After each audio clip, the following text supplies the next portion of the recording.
avec un sujet ô combien d'actualité. Bienvenue donc à ceux qui nous rejoignent pour cette deuxième partie de matinée. Nous entrons dans le vif du sujet avec un premier échange consacré à l'aménagement urbain, de la zéro à la réartificialisation équilibrée des sols, du bâti au quartier, un aménagement urbain à réinventer. C'est peu dire que la question de la sobriété foncière engendre de nombreux débats et pousse à réinventer les modèles. On l'a vu encore ce matin, mais alors qu'on ne sait plus à quels ânes se vouer, vous m'excuserez ce petit proverbe, aujourd'hui, dans une instabilité réglementaire totale actuelle, l'idée de cette discussion est de s'intéresser au fond, à ce qui fait consensus, quels sont les défis à relever, les attentes et les pistes à explorer pour que les opérations fonctionnent. Pour en parler, merci d'accueillir Jean-François Debat, président délégué de Ville-de-France, maire de Bourg-en-Bresse et président du Grand Bourg Agglomération. Vous pouvez l'applaudir. Et Nicolas Gravit, président de l'Union nationale des aménageurs. Bienvenue à vous.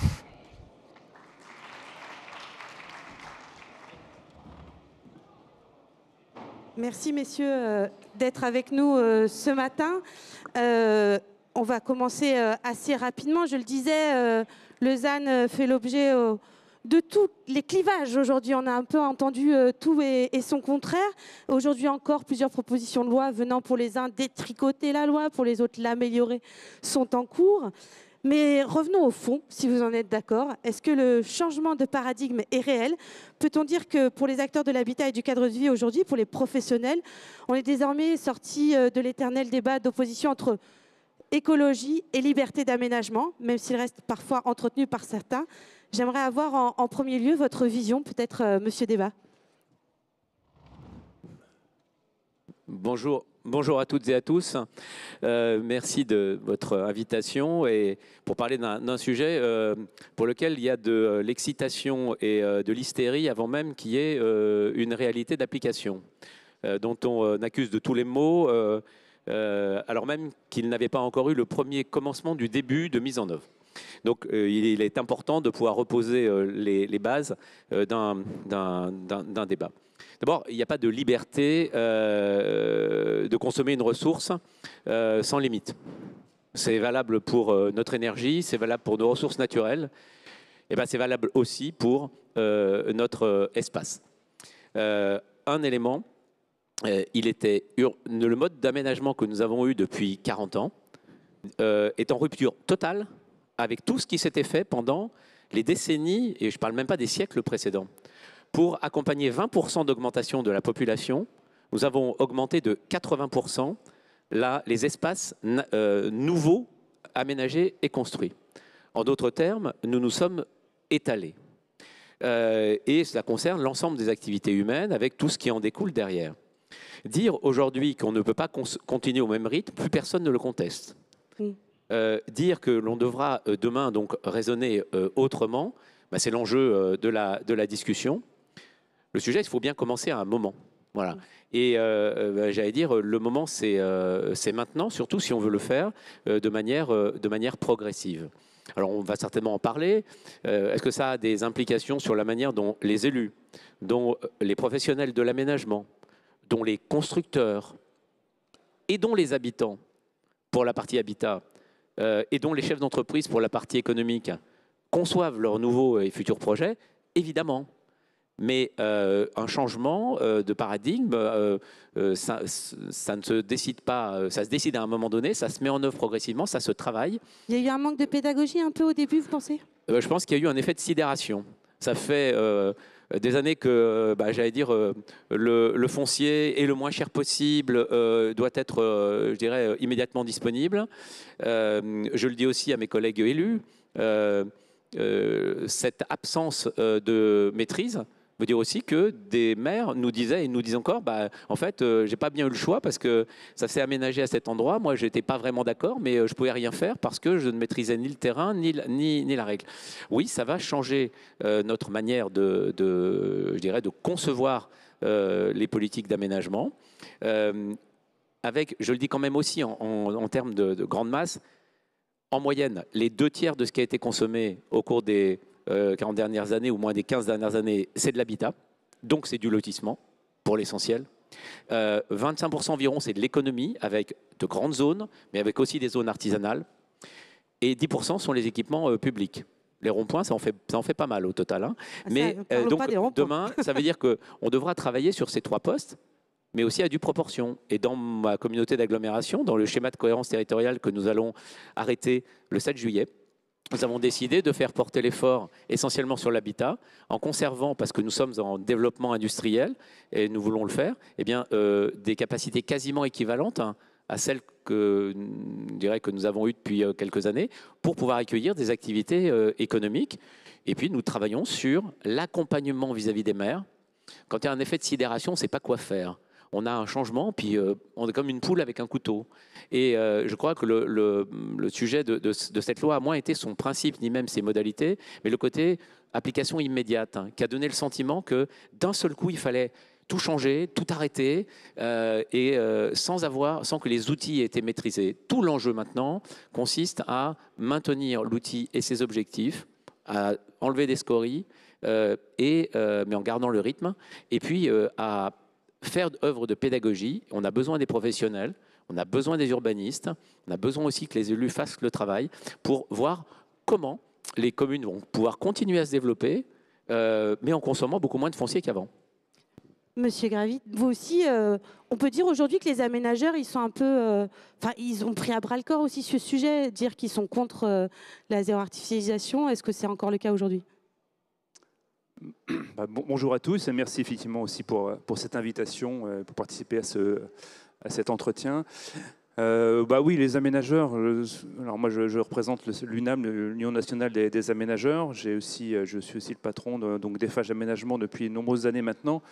Et je dirais la sobriété foncière, c'est pas d'hier, c'est même pas la loi climat et résilience, ça date déjà d'avant dans beaucoup de territoires. Pas partout, je suis d'accord avec vous sur le constat de ces 40 dernières années sur l'extension urbaine non maîtrisée par endroits, mais quand même, globalement, la sobriété foncière, c'est quelque chose qui était déjà vu et mis en place dans beaucoup de métropoles. Donc, travailler sur les friches industrielles, vous regardez effectivement, ne serait-ce que si je prends l'exemple de la région parisienne, la première couronne parisienne, lorsque vous regardez toutes les friches industrielles qui ont disparu et qui ont été remplacées par des quartiers, alors on n'aime pas, c'est toujours le même débat, mais globalement, la densité, elle a été là, et cette forme de sobriété foncière a été réalisée, et même dans beaucoup de sujets, effectivement, déjà aussi quelques ambitions environnementales un peu plus larges, notamment en termes de biodiversité, etc. Donc cette révolution, elle est mentale des aménageurs. Pour beaucoup d'entre eux, elle existait déjà, mais pour beaucoup d'entre eux, notamment effectivement les lotisseurs de maisons ou de zones d'activité, effectivement, là, il y a eu un choc en 2000 avec la loi climat résilience. Et comme pour les élus, le choc a été difficile à aborder, puisque c'était une remise en cause de pratiques, d'évolution professionnelle. Même si les choses pouvaient être bien faites, bien organisées, quand même, il y a eu un choc. Aujourd'hui, je pense que ce choc, globalement, il a été absorbé et qu'il y a eu une remise en cause de l'ensemble des aménageurs sur leur mode de faire, leur mode de travail. Et aujourd'hui, je pense que tout le monde est pour la sobriété foncière. Voilà. Après, effectivement, les débats interminaux sur cette loi, les amendements parlementaires qui partent dans tous les sens ces derniers temps. Voilà, donc aujourd'hui, nous, opérateurs, qu'est-ce que l'on souhaite? Et je pense que c'est un peu comme vous, monsieur le maire, c'est que les besoins remontent du terrain, qu'on puisse les analyser de façon très pragmatique, qu'on puisse regarder avec les collectivités, puisque nous sommes partenaires, qu'on puisse regarder avec eux les enjeux de sobriété, les enjeux d'équilibre économique pour partir du terrain et réaliser les opérations dont ont besoin les territoires. C'est ça l'essentiel. Bien sûr. Alors justement, pour continuer sur notre lancée, je voulais juste qu'on balaye quelques sujets souvent entendus, des idées reçues. On va commencer par celle qui est en plus prégnante puisque les élections sont l'année prochaine. Maire bâtisseur, maire battu. Oui, je sais. Parce qu'on entend souvent du côté des professionnels. Ouais, ils disent ça y est, ils arrêtent tout. À un moment donné, on disait l'inverse. Quand il y a des grues, c'est bon pour un maire, etc. Moi, je crois qu'il faut distinguer deux choses. Il y a eu, ce qui contribue à freiner l'activité de l'immobilier, notamment de l'habitat, mais aussi du coup avec des contre-coups sur les investissements des entreprises dans un certain nombre de cas. Ce n'est pas la loi climat-résilience, c'est le choc d'inflation qu'on a connu depuis 2022 avec des taux qui sont passés de 0,8 à 4%. Avec ça, vous avez déjà 30% des accédants à la propriété qui en fait ne peuvent plus accéder. Parce que sur 25 ans, ce passage de taux, ça fait 300 euros d'écart. Et il y a beaucoup de ménages qui étaient à moins de 300 euros de marge. Donc le frein, il n'est pas lié à la loi. Le frein, il est d'abord lié au contexte économique qui a été très brutal et qui a aussi des contre-coups sur le fait que des anticipations économiques de certains acteurs, ils attendent un peu pour investir. Et puis c'est vrai aussi que dans les villes, on avait beaucoup de projets en cours avec des permis accordés, avec des permis qui avaient été présentés, discutés. Dans ma ville, on a une manière de travailler les permis qui fait qu'on a, depuis 17 ans que je suis maire, nous avons eu un seul recours contre un permis collectif. Un seul. Mais ça passe par de la pédagogie, de la discussion avec les promoteurs. Et en fait, oui, aujourd'hui, les projets ne sont pas freinés. Ce qui est vrai, c'est que quelqu'un qui vient on a eu à la fin de l'année dernière, au 31 décembre 2024, on a eu des dizaines de permis de construire uniquement pour essayer de garder le bénéfice de la RT 2012 par rapport à la RE 2020. Donc oui, il n'y avait pas une histoire d'artificialisation. Ce n'est pas un problème d'artificialisation. Et si on dit non aujourd'hui à ces projets, c'est qu'en fait, ils n'ont aucune chance de sortir dans l'année qui vient, que parfois ils sont mal bâtis, qu'ils ont été en fait déposés pour essayer de préserver, d'échapper à une réglementation, et que ça, c'est pas notre objet. Donc oui, en ce moment, le seul élément de frein ne porte pas sur les permis accordés, c'est sur le fait que les permis accordés aujourd'hui ne sortent pas en réalisation, et qu'il y a effectivement, dans ce cas-là, un mouvement des maires consistant à dire je ne vais pas en autoriser d'autres, surtout si par ailleurs on n'a pas pu discuter du projet, à un moment où on sait que de toute façon, ils ne sortiront pas dans les 18 mois qui viennent. Mais je pense que nous avons vécu, et les promoteurs, je le mesure, ont vécu une décélération extrêmement brutale. L'amortissement du choc a été compliqué pour les investisseurs. Il n'a pas été simple pour les maires. Il faut aujourd'hui qu'on revienne sur un circuit économique plus stable. Et je pense que la machine va repartir, mais à un rythme différent de ce qu'on avait en 2022. Et je l'espère plus tenable pour que les anticipations des acteurs économiques, des investisseurs, puissent être finalement suivies derrière. Vous avez senti quand même un recul avec l'histoire du ZAN, etc., des maires, du côté des aménageurs, de dire voilà, attendez, je ne sais pas trop comment faire, je préfère suspendre? Non, on n'a pas ressenti de recul par rapport au sujet ZAN. On a effectivement senti un sujet de recul par rapport effectivement à la conjoncture économique. Ça c'est clair, c'est indéniable, et je souscris complètement à tout ce que vous venez de dire. Maire bâtisseur, maire battu, oui, non, effectivement, on a tous les cas de figure. Par contre, maire aménageur égale souvent maire réélu. Et pour rebondir sur ce que vous venez de dire, le process d'aménagement fait que nous sommes dans l'obligation, avec notre vision très long terme, notre obligation de concerter, de discuter, d'échanger, de faire adhérer tout le monde à un projet qui évolue progressivement. Et ça permet effectivement, dans beaucoup de cas, d'éviter des recours sur des permis de construire, à partir du moment où le projet est bien conçu, bien concerté au départ. Donc maire aménageur égale très souvent maire réélu. Donc c'est ce qu'on défend. Et ce qu'on défend aussi, c'est cette vision long terme de programmation échelonnée dans le temps, et notamment en matière de logement.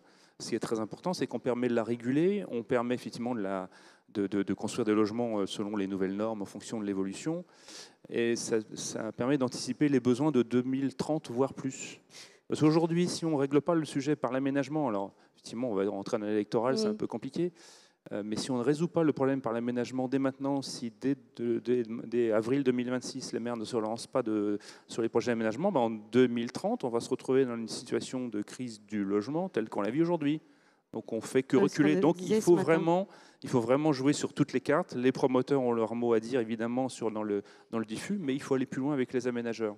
Et j'ai envie de rebondir sur une deuxième idée reçue aussi, aménageur bétonneur. Vous le disiez, pendant 40 ans, il y a eu beaucoup de choses qui ont été faites. Forcément, c'est quelque chose aussi qui reste dans l'inconscient collectif. Aujourd'hui, vous avez encore cette image-là? Non. Je pense qu'il y a deux choses. Moi, je représente la Fédération des villes et agglomérations taille médiane, donc les villes d'à peu près de 30 à 80 000 habitants, voire 100 000, et puis les agglomérations de 50 000 à 200 000. Et dans nos villes, les villes-centres, ça fait en fait longtemps qu'on est en renouvellement urbain. Moi, dans le PLU qui va être approuvé le 23 juin, on enlève 75 hectares de zones d'urbanisation future. On avait déjà enlevé 40 en 2014, donc le phénomène est finalement déjà lancé. On réutilise des anciennes casernes, on réutilise des anciens ténements industriels, etc. L'enjeu, et effectivement, là on fait de l'aménagement, c'est-à-dire on bâtit des quartiers. L'enjeu, il est plutôt pour les communes plutôt bourg-centre de mon agglomération, ou communes rurales, mais peuplées d'urbains, si j'ose dire, qui avaient un mode d'aménagement dans lequel l'expertise n'était pas celle de la commune, mais celle des professionnels. Et effectivement, il y a des choses qui aujourd'hui ne se feront plus. Je le dis très clairement, et j'ai rencontré les constructeurs de maisons individuelles. C'est un vrai sujet, ça. On parle de la fin de la maison individuelle. Non, c'est pas de la fin de la maison individuelle. C'est le schéma classique, c'était d'une partie, c'est on a 1 hectare, on fait 9 lots de 1000 m² et une voie avec une entrée, une sortie, une zone de retournement de 1000 m². On va en lot libre, vous mettez votre maison comme vous voulez, les clôtures comme vous voulez, des portails comme vous voulez, l'orientation comme vous voulez. Bon, ça marche plus. Parce que ça pouvait être à 500 mètres ou à 1 km du bourg-centre. Donc on travaille aujourd'hui, nous, en épaississement des centres-bourgs. Ça ne veut pas dire dans le centre-bourg en démolissant pour reconstruire. Ça veut dire qu'on est bien sur de l'espace, des dents creuses, des choses. Et on est plutôt sur des parcelles plus petites, qui n'interdit pas la maison individuelle, d'abord, mais qui interdit le lot totalement libre. Oui.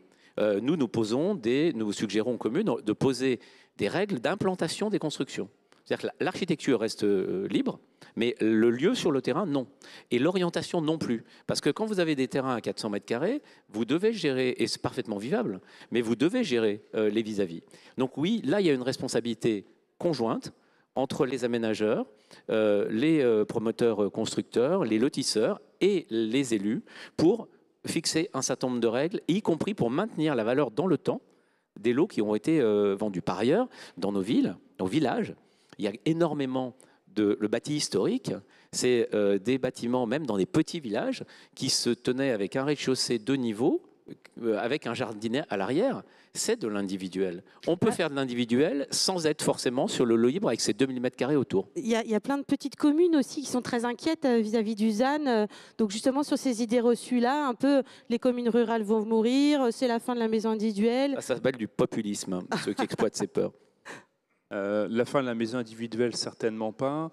Effectivement, je souscris également sur les nouveaux modes de logement individuel. Faire attention aussi à la fin potentiellement aussi de la très grande densité en milieu urbain dense, puisque effectivement c'est aussi rejeté. Donc c'est toujours pareil, c'est une question d'équilibre. Pour ce qui concerne le milieu rural, là on en revient plutôt à un phénomène d'incompréhension du dispositif ZAN. Alors là, je prends une casquette parce que je suis aussi élu d'une petite commune rurale pour le plaisir. Mais voilà, incompréhension claire. Du jour au lendemain, on leur dit vous avez 70% de votre commune qui est plus constructible, avec tous les débats que vous pouvez avoir derrière. Oui, il y a le côté aussi, ça tue la construction, on n'y arrivera pas. C'est pire que ça tue la construction, ça peut tuer effectivement la viabilité d'un équipement public, d'une école, etc. Si on renouvelle pas. Après, il y a différents modes de renouvellement. Mais je passe là-dessus. Aujourd'hui, on est en capacité, en faisant un aménagement coordonné et bien préparé, d'établir les cahiers des charges de cession de terrain, que ce soit pour des promoteurs ou des constructeurs de maisons individuelles, en imposant effectivement un certain nombre de prescriptions architecturales, plus ou moins larges ou plus ou moins lâches selon le territoire.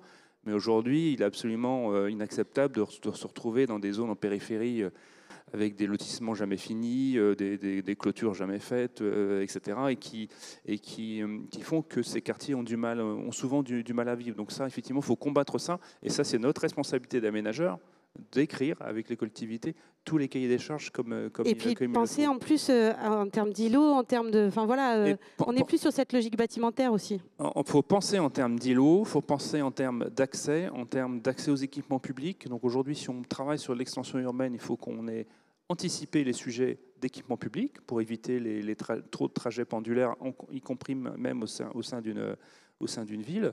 Et puis, moi, il y a un sujet que je voulais aborder, c'est on veut effectivement compacter, densifier, etc. Mais on ne fait, je trouve, pas grand-chose pour aller vers ces sujets-là. Et je pense notamment aux territoires qui sont proches des hubs de mobilité, des gares, des lieux de transport ou de connexion relativement importants. On pourrait, effectivement, dans une logique de sobriété foncière, essayer de favoriser le développement d'opérations autour de ces lieux. Et aujourd'hui, rien n'est fait pour les favoriser. Et Il manque quoi, des outils réglementaires? Une de nos propositions, par exemple, à l'UNAM, c'est de pourquoi ne pas, sur les zones opérations d'aménagement qui sont autour de ces hubs de mobilité, ne pas les faire bénéficier d'une TVA réduite, au même titre qu'on a une TVA réduite sur les opérations de requalification, de rénovation urbaine des zones en rue. Pourquoi pas?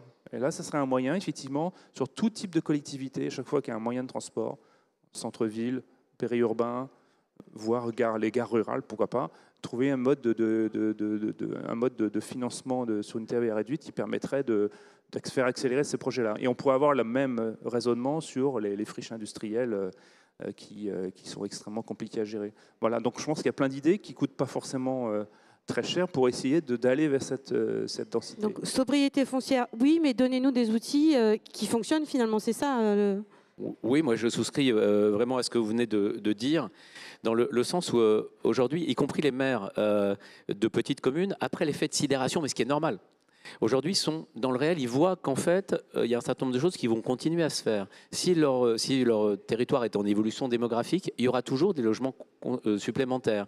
Mais ils seront peut-être plus compacts, parce qu'en milieu rural, je ne parle pas de densité, mais de compacité. Ça générera toujours de la taxe foncière.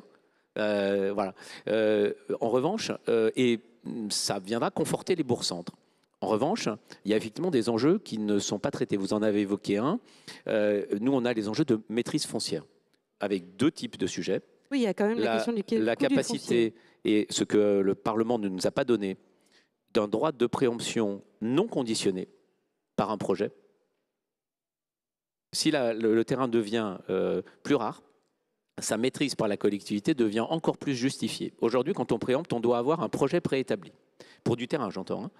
Nous demandons qu'on ait un droit de préemption maîtrise foncière qui puisse être activé au prix, évidemment, avec les règles de préemption, sans qu'il y ait nécessité de se dire parce qu'on a tel et tel projet ou parce qu'on est dans une zone dense, etc. Ça, c'est la partie réglementaire.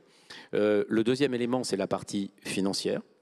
Oui, les maires comprennent maintenant davantage et touchent du doigt qu'on a besoin d'outils fonciers jusqu'à présent et d'intervention foncière. C'était plutôt les grandes agglomérations, les métropoles, les villes d'une certaine taille qui l'utilisaient le plus.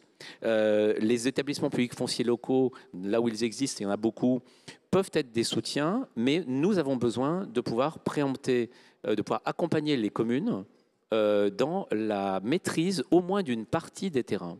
Parce que pour mener ce dialogue avec les aménageurs, que ce soit pour l'économie ou pour l'habitat,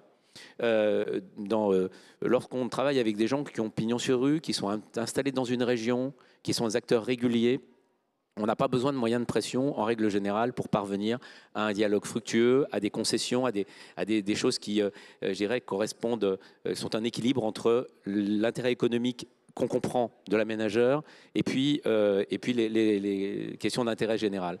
Parfois, ce n'est pas le cas. Et donc, on a besoin aussi parfois de pouvoir se mettre dans la discussion. Si on maîtrise un morceau du foncier qui est central, qui est décisif, on est un acteur de la discussion. Et nous demandons aussi qu'on ait un travail sur un outil de maîtrise foncière pour pouvoir gérer ces situations. Et je souscris, je n'y reviens pas d'une phrase. Oui, la question des fonciers autour des gares, la question de l'acquisition des friches est un sujet. Après, il y a un vrai sujet, c'est que pourquoi aujourd'hui ça coûte trop cher, plus cher souvent d'avoir un foncier ancien qu'un foncier tout neuf. C'est parce qu'on l'achète à un prix. Moi, j'estime que c'est le prix qui est trop élevé. Et donc, il va falloir que les propriétaires de ces friches acceptent de considérer que leur terrain, eh ben, il vaut parfois pas grand-chose.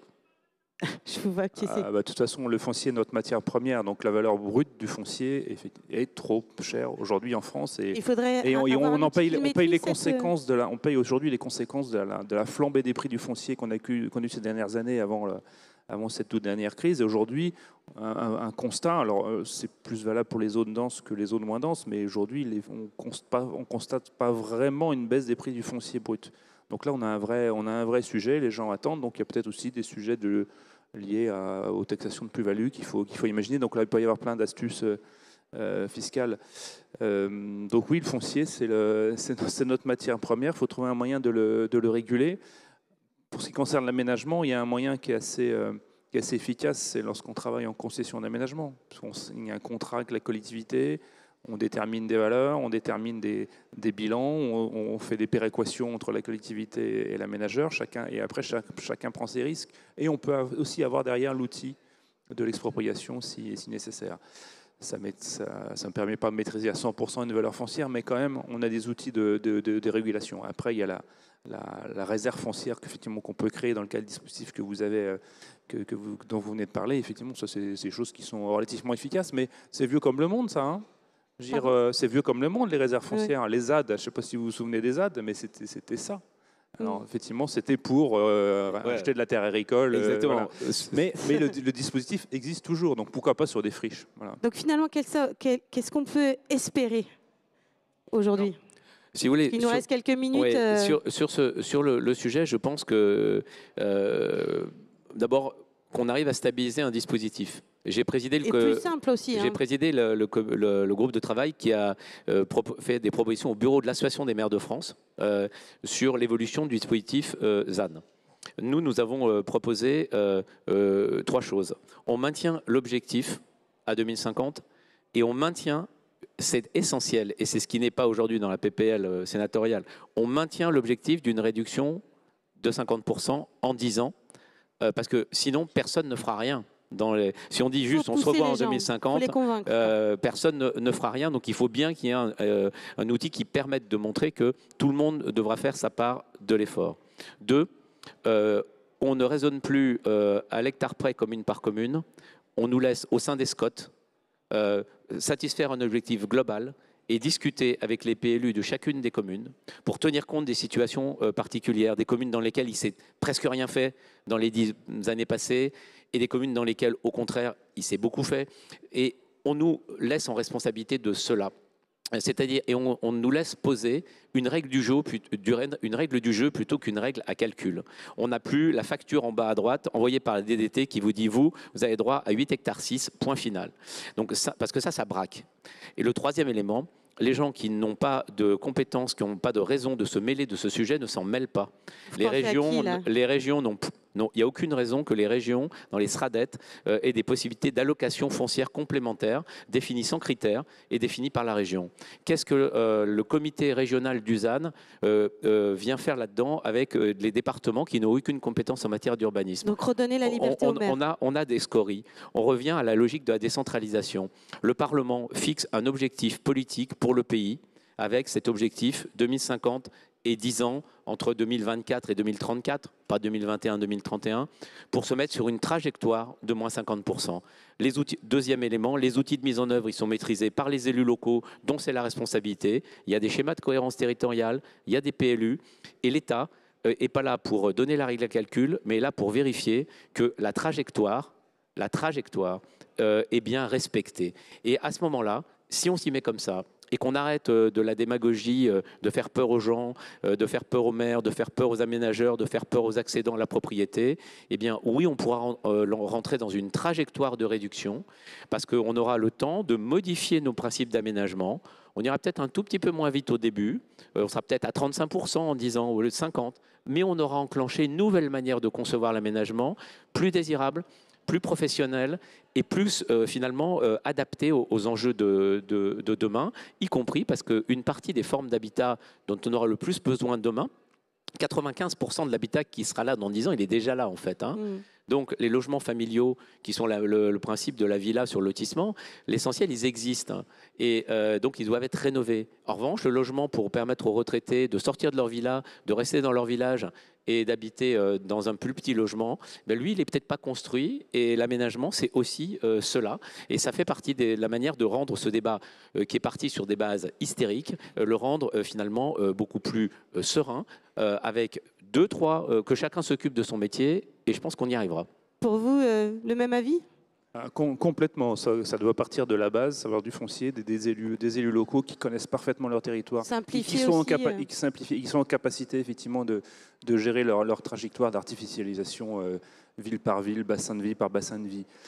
Derrière, effectivement, même une fois qu'on a réussi à faire tout ça, c'est comment essayer de faire en sorte pour simplifier l'aspect opérationnel, simplifier la vie des aménageurs qui accompagnent les collectivités, qui accompagnent l'intérêt général, et pas se retrouver dans des situations où avec la complexité administrative, le calcul des normes, le calcul des mètres carrés, comme vous venez de le dire, je ne parle même pas du débat entre droit de l'urbanisme et droit de l'environnement, parce que là, on peut refaire une table ronde, mais aujourd'hui, il faut qu'on arrive à un peu à simplifier tout ça, sans dénaturer, sans changer l'objectif global, pour accélérer le processus d'opération d'aménagement. Il est absolument anormal qu'un élu qui a envie de réaliser une opération d'aménagement structurante pour son territoire ne puisse même pas aller au bout de ses études, au bout de son premier mandat. Voilà. Comment un élu peut-il se projeter alors, sachant qu'au bout du premier mandat, alors après il se passe ce qui se passe, il n'est même pas sûr de pouvoir sortir une opération. Donc il faut qu'il se projette sur du très long terme, il faut avoir effectivement l'envie politique. Mais aujourd'hui, on ne peut pas monter une opération d'aménagement et se dire bon, je commence à étudier, puis peut-être que dans 6 ans, je poserai la première pierre, et encore, c'est pas sûr. Mais écoutez, merci beaucoup, messieurs. Le temps a filé très très vite. Je pense qu'au moins, on peut retenir ces messages. Voilà, on voit que voilà, maires et aménageurs savent dialoguer. Je veux bien prendre une question éventuellement de la salle, s'il y en a une. Ben, il n'y en a même pas. Ben, écoutez, on a été bons. Merci beaucoup, messieurs. Et donc, on va voir à quelles ânes on va finir par se vouer. Ça, on ne sait pas. Toujours pas. Mais il faut rester optimiste, ça, je crois. Hein? On le reste? Allez, c'est parti. Merci beaucoup. Vous pouvez les applaudir. Hein, c'est pas...